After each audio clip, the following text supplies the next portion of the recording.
sam i najavio, sada će vam se redom obratiti 3 srpska junaka sa Kosmetskih barikada. Prvi od njih je Igor Vojinović iz Narodnog pokreta Otadžbina.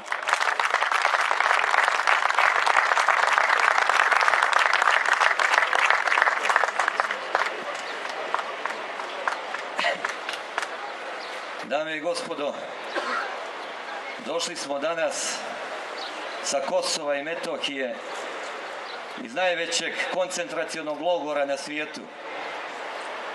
Došli smo sa svete srpske zemlje u kojoj je zabranjeno biti Srbin. Nažalost, i ovdje, u glavnom srpskom gradu, je također zabranjeno biti Srbin. Došli smo da vas podržimo kao delegacija Srba sa Kosova i Metohije. Došli smo da vam se priključimo u ovoj borbi protiv režima i da vam prenesemo pravo stanje sa terena. Vrlo je bitno da se zna da ono što predstavljaju izdajnički mediji, što predstavlja ova nenarodna vlast, nije istina. Ne mogu biti lideri Srba sa Kosova i Metohije oni koje je odredio Nebojša Čović, Borko Stefanović ili Aleksandar Vulin. Ne može sebe nazivati srpskim predstavnikom sa Kosova i Metohije onaj ko aplaudira Borku Stefanoviću i Aleksandru Vulinu. Ne može biti predstavnik Srba sa Kosova i Metohije onaj koga je Aleksandar Vulin platio i rekao mu šta će da kaže. Oni se predstavljaju po raznim medijima da su predstavnici Srba. Oni su predstavnici režima koji su nametnuti Srbima.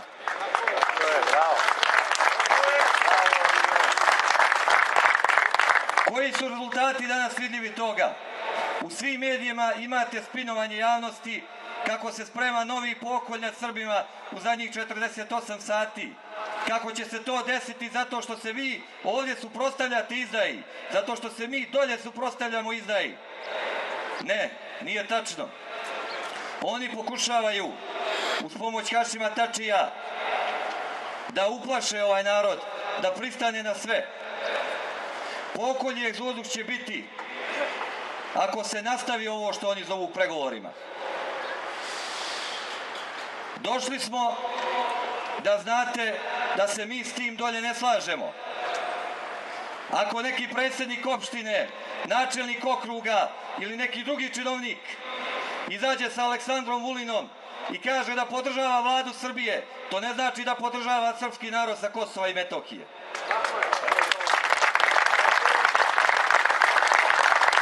Niko nije dao za pravo činovnicima na Kosovu i Metohiji da dočekuju Aleksandra Vulina na Svetog Savu, na Sretenje i da mu aplaudiraju i da podržavaju nestanak Srbije na Kosovu.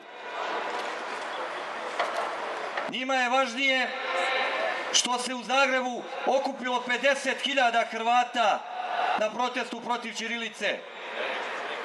Mnogo im je to važnije nego budućnost Srbije i srpskog naroda. Mi, kao Srbi, moramo da se probudimo dok nismo nestali. Na ovom trgu danas mora da bude mnogo više naroda. I ovdje smo svi potrebni.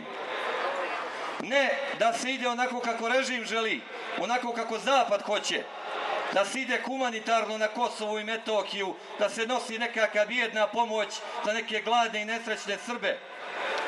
To hoće i Hašim Tači. Ovdje je problem.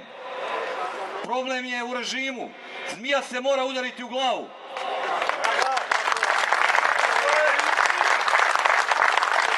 Ili mi, ili oni. Oni neće stati. Oni neće prestati. Sve dok ne stane posljednjeg Srbina na ovoj planeti. Isti su i prethodni režim i ovaj sadašnji. Isti su i kao Josip Broz, isti su kao Adolf Hitler, isti su kao Benito Mussolini. S kojim pravom oni govore u ime srpskog naroda? Niko im to pravo nije dao i to se mora zaustaviti. Dame i gospodo, hvala vam što se ne predajete. Hvala vam što se borite. Hvala vam što ne odustajete i ne dozvolite da vas izdajnički mediji i režim ometu u tome. Nema humanitarnog rada dok nestaje Srbija i dok se ubijaju Srbi. Nema humanitaraca kada je potrebna borba. Da treba da se ponovi Republika Srpska Krajina, da egzodus i potoke krvi prekrije brašno i humanitarna pomoć. Ovdje u Beogradu mora da se skupe svi Srbi. Ovdje u Beogradu mora da bude glavna pobuna. Iz Beograda kreće spas srpske Crne Gore, srpske Bosne i Hercegovine, oslobođenje Kosova i Metohije, oslobođenje Srpske Krajine, oslobođenje Vardarske Makedonije. Kako radili, tako nam Bog pomogao. Pozdravljam vas.